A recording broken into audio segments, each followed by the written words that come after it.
if you guys all had kids and they were all in year 12, we would put you, I mean, one thing is, there was a report yesterday that said about Australia, only 3/4 of kids complete year 12. And the main reason is wealth. And the study showed that the wealthier you were, the percentage rose and rose and rose. So, you're up in the top 10%, pretty much 100% of kids, get through year 12, right? And you go to the other end and you've got really big problems. Majority of kids in the bottom 10%, don't get anywhere near year 12. They don't even start it. Okay, so clearly the previous research shows that wealth is a factor. All right, so let's now come back to our study of migrant, this issue of migrant offspring. It would be good if we can match, a Persian kid. If you're now a successful, what do you want to be, Marley? Hey? Doctor. Okay, so you're a specialist brain surgeon. Okay, and you're on, $300,000 a year. If we matched your kids in year 12 with someone from the working class at Elizabeth who's unemployed or manual worker, that wouldn't really tell us much, would it? Because how do we separate out the migrantness from the socioeconomic level? What we'd have to do is try to match your year 12 kid with another, it doesn't matter whether they're doctors or lawyers or whatever, but with another $300,000 earner. Match, right? It has to be Australia. Yes, that's right. So then everything else is the same, or at least a big factor that we know causes a difference is the same. Wealth is the same. And so we go through and, we put you guys on a vertical list of income, and then we look at Aussie volunteers and we try to match them as close as possible. So they're very similar in this other variable, this variable of wealth. So then if we do get a difference, we can more confidently say it's due to migration factor, isn't it? Yeah. But in this, there's no matching. There's not the matching. Now, the reason there isn't, why? Just by the way, before we leave that example, I'll just say, a student presented, I think, last year about this issue of migrants and non-migrants when they were looking at public and private schools. They did a whole lot of really good research. What do you reckon? This sort of research has been done. What do you think the result is? Migrant kids do better. That's right. So it's good news for you guys.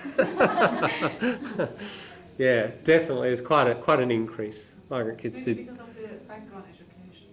Yeah, and also I think motivation. People come here, I've got a new life. They build for the future. They invest a lot in kids, not just money, but psychological energy, and there's a lot of commitment. Yeah. Yeah, they often provide them. So it's family background is one of the biggest factors, along with wealth. Yeah. But yeah, why is there not matching here? Because I think it's a random sample and Mm-hmm. and they choose only the lesbian mothers, so they can't exactly match. You could choose lesbian mothers, and as I said, try to match a black African lesbian family with another black African straight family, couldn't you? You could try, but let's think of this, what we call the control group. How long is this study? Yeah, it's between the 1986 and the 1996. When they got the volunteers, yeah. So it's a long time ago, actually. Yeah. And for another group is in the different periods. So That's true, but remember we've talked earlier about this control group. Lots of studies often, you've got to have a control, don't you? yeah. Now, did they go away and get hold of straight families and follow them for 17 years? and interview them and do the child behaviour checklist and all that? They didn't, did they? What's the control group here? There is a control, and we've been talking about it a lot. They were just like urban areas and rural areas. It's broader than, yeah, it does include all of those areas. The control is the Achenbach. That's already been done. Remember how I said it saves costs? They don't want to have to follow 84 families, isn't it? Another 84 families for 17 years and do all the testing and, child behaviour checklists, etc., interviews, That would double their cost of performing the study. Achenbach has already done this work. We've got information about how aggressive, how academically successful, etc., the average kid in America is at 17. That's done. Why do it again? However, that Achenbach stuff is just numbers, isn't it? We don't know. It's not broken down into individual families. We can't take a family out of the Achenbach and say, right, we'll match with a lesbian family. It's just this bunch of numbers. So, it would be extremely costly to... They could have possibly tried to do a match, but that would have meant finding families, straight families, that they would follow for 17 years and they would do all that work on. And it's hugely expensive and very difficult. This is why they went for the Achenbach. You mean they could do it, their cessation not for 6 years, for 17 years? They could have done it, but they would have had to have followed them for the same amount of time, wouldn't they? Same amount of money. Yeah, and it's a lot. It's longitudinal studies are incredibly expensive. This halves the cost. But other point, in response to this, the evaluation, they would say, no, it is still in a review, or it is still in a research. It is not finished. They could say, if we evaluate it like this, Yeah. they did it for 17 years, Achenbach, they could do it for 17 years as well. Achenbach isn't done over 17 years. Achenbach is just like, we call it taking a snapshot. It's just one lot of figures taken, however long it took for them to do the Achenbach survey. The Achenbach survey is not longitudinal. That doesn't run over 17 years. They've just taken a sample of Americans at when was that Achenbach done? Can be the reason of not matching? Because they are not in the same amount of time? That's an interesting point. Let's just figure out the Achenbach. I think it was 2001 or something, wasn't it? Somebody mentioned this earlier. When was the Achenbach?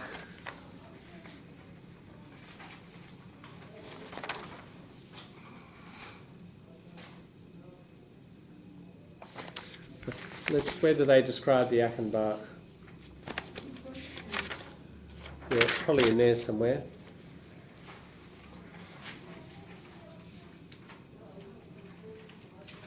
And we found the guy's name, remember? His first name in it.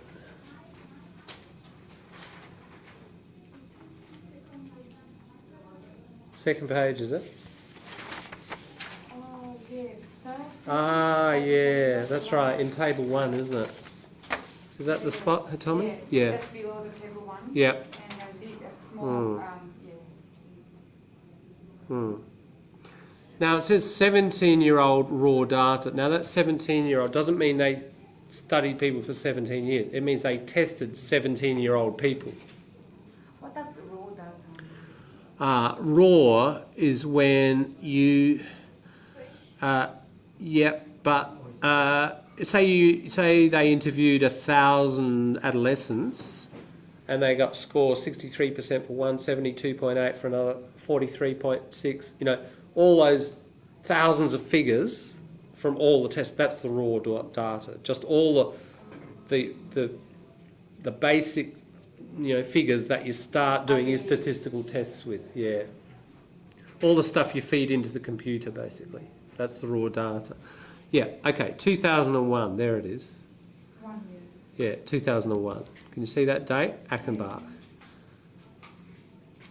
So in 2001 they did that test. when is T4 and 5, the latest? They started this in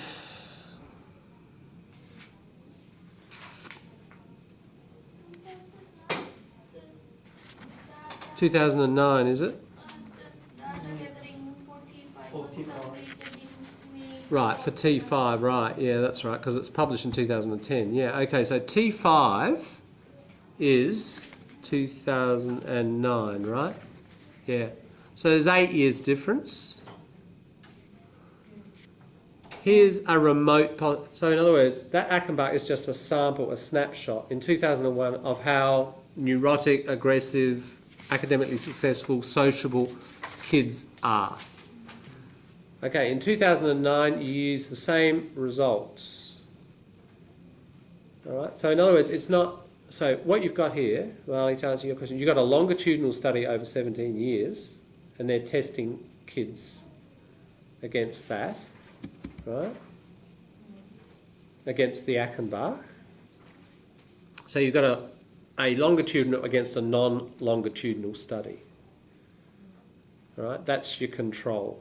There's no matching possible because it's just a bunch of raw scores. We don't know where they've come from. All that confidentiality sort of prevents us from matching.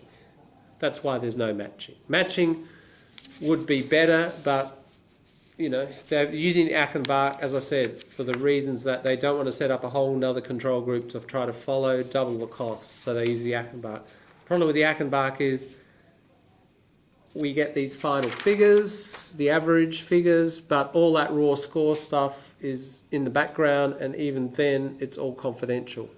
You can't do matching if you use Achenbach. Right? But it is a limitation. Just one other point, you know, and this is where, you know, extending our critical thinking. 2009, you do the final test on the 17-year-olds. Maybe the survey will, I can't remember whether they say they're going to continue it, you know, till they're 35, 50 years old, maybe. Okay, but it's 8 years later. Is it possible that the level of aggression in the average American kid at 17 has changed from 2001 to 2009? Sure. What factors might? Legalizing the gay marriage, Yeah. lesbian Yeah. thing. Do you think that would make kids less or more?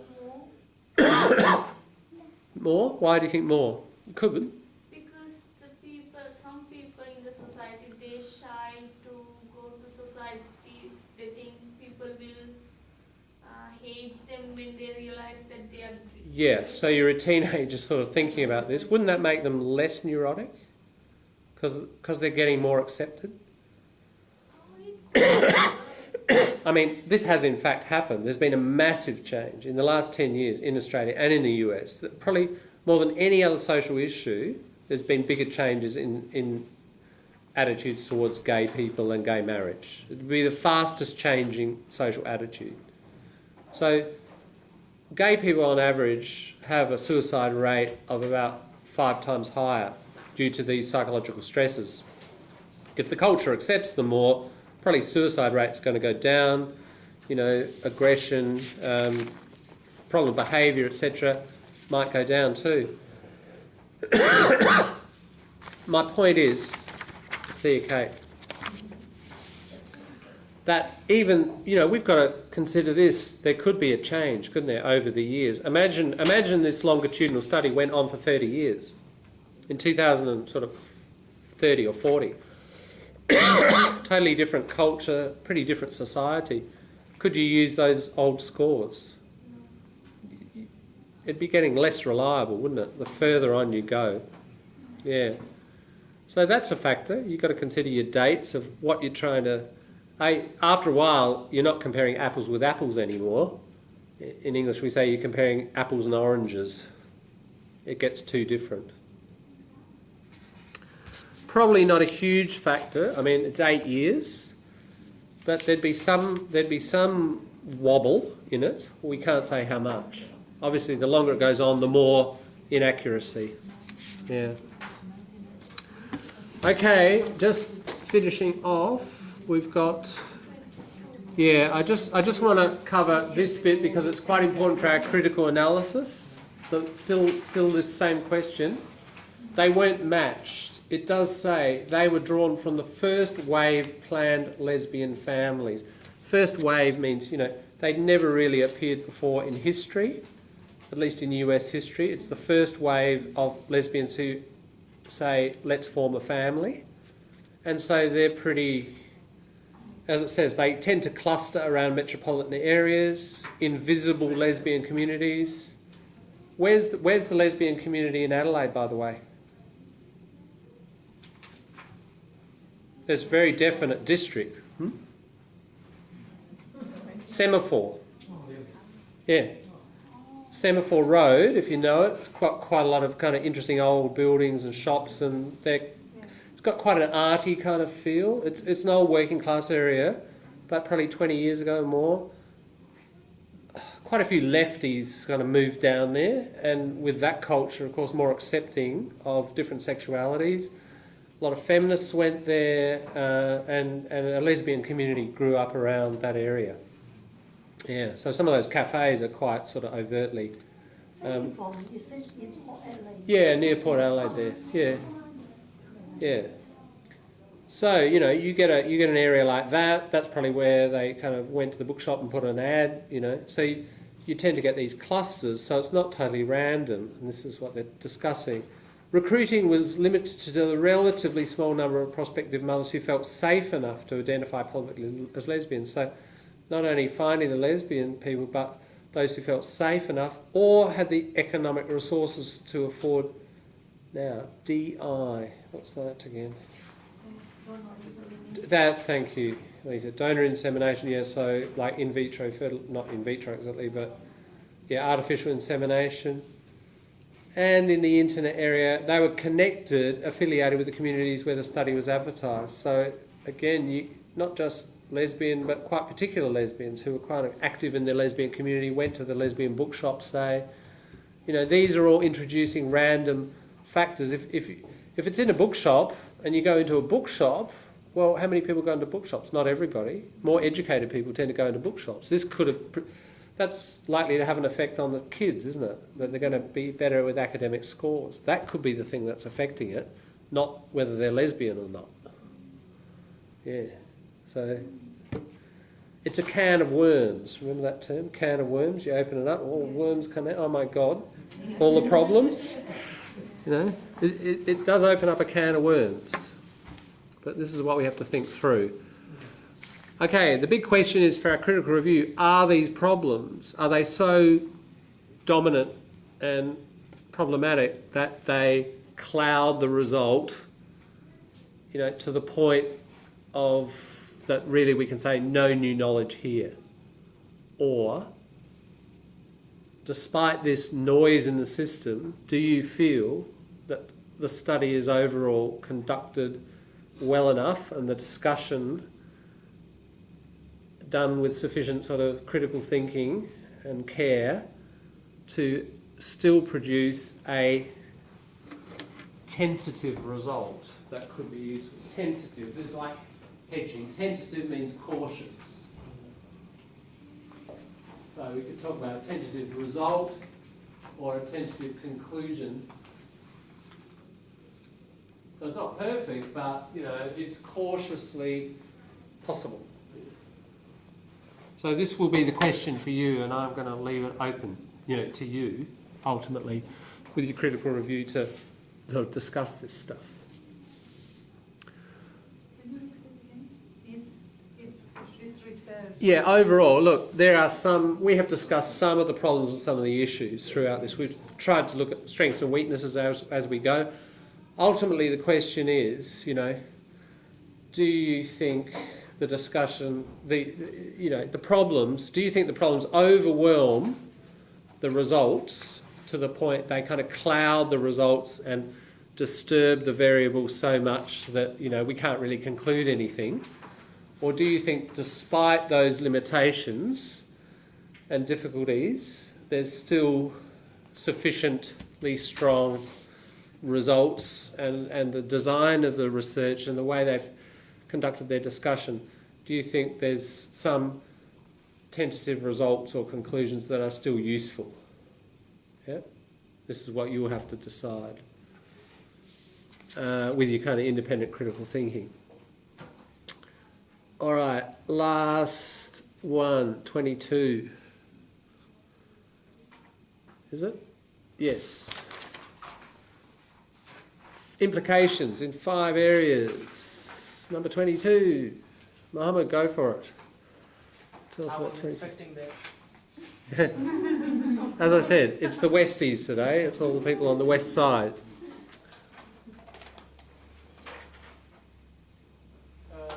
Study of clinical implications. It's on page 7. What side is it? It's right side at the bottom. Yep. Yeah. The study has implications for clinical care of lesbian families. For the expert testimony provided by directory. Paediatricians, I didn't see like that. child Yeah. doctors. Pediatricians on the lesbian mother custody Yeah. and for the public policies concerning same-sex parenting. Good. Yeah, those are the 3 things. Now, pretty important, any research, if it has no implications, it's useless, isn't it? Why do it? Any research probably that gets published is probably going to have implications, and this is going to be key.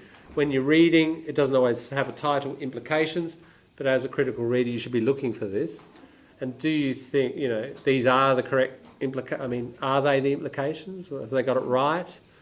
Or do you think there are other implications? You might be able to see something that they've forgotten or overlooked.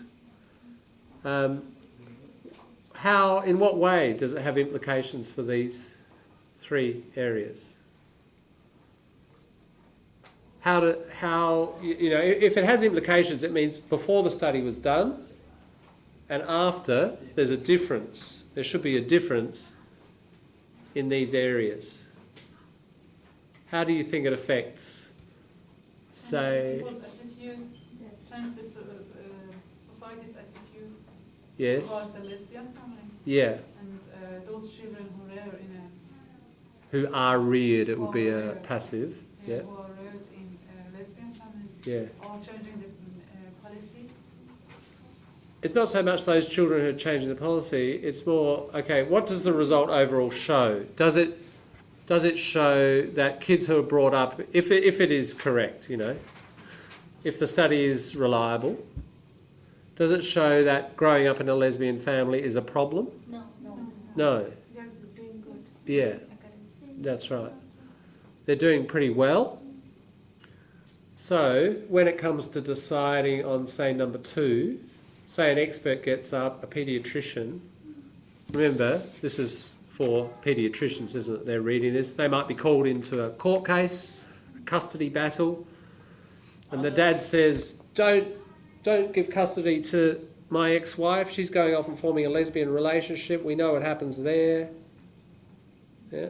Are the implications, are the things that on which basis the study is conducted, like the rules for the study? No, implications, think of these 2 words, possible consequences. Oh, yeah. That's the implications. Remember in our essay writing, conclusion, implications, what are the possible consequences? Yeah, so it means a paediatrician with this knowledge would get up in court and say, well, look, actually, according to the studies, there's no problem with someone getting custody from a lesbian family. And it would affect public policy, it would affect the clinical care. So when doctors are dealing with kids from lesbian families, they understand that the problem is probably not created by being in a lesbian family. It seems there aren't problems created. Is that clear on the implications? Yeah. I think it's Good. enough. There's not any other. No other implications? Yeah. I think what you mentioned, what you were mentioning there is broader understanding across society Yes, sorry. that actually there's no difference. I mean, I'd say that's another implication actually that they didn't talk about there. Just growing acceptance of same-sex rearing of children. So you could say, well, they've overlooked that to some extent.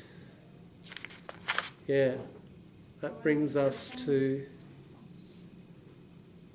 what about access? The last question, 23. Thanks, Mohammed. That's good. We can all answer this one together and then we'll have a break. What do they then suggest the implications regarding access to reproductive technologies? What do they mention there? Oh, yeah. Justification for restriction.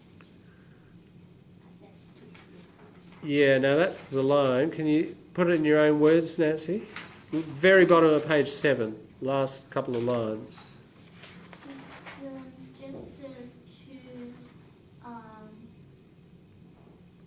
To know, I mean, there's no restriction for lesbian family to reproduce the children. Yes, that's right. Well, the implication here is this shows, it seems like there's normal or positive development. So there should be there is no justification for therefore restricting access to lesbian couples wanting to use IVF or some artificial reproductive technology. And also they do add over the page, or child custody. Yeah. So the data would support non-restriction in both those cases. That pretty much brings us to the end, although there are some interesting things we need to look at in terms of acknowledgements and the background. Really, if we're really going to be critical about a review in an article, it's good to do background research on the journal itself. I mean, I could set up a website and call it Paediatrics and call myself Professor John, and ask for articles and throw in there, especially the web these days, it's pretty easy to do, isn't it? I could publish 5 articles which had really terrible research design, but they had, conclusions that had big social implications. So is that true, Paediatrics? How crappy or how solid is that as a journal? What's its reputation? That's going to be important in your assessment. It's not the only thing we base our assessment on. If it were the only thing, it's in Paediatrics, therefore it must be true. What fallacy is that? It's in Paediatrics. Paediatrics is brilliant, therefore it must be true. Fallacy. Or, it's in Paediatrics, it's such a crappy journal, it must be false.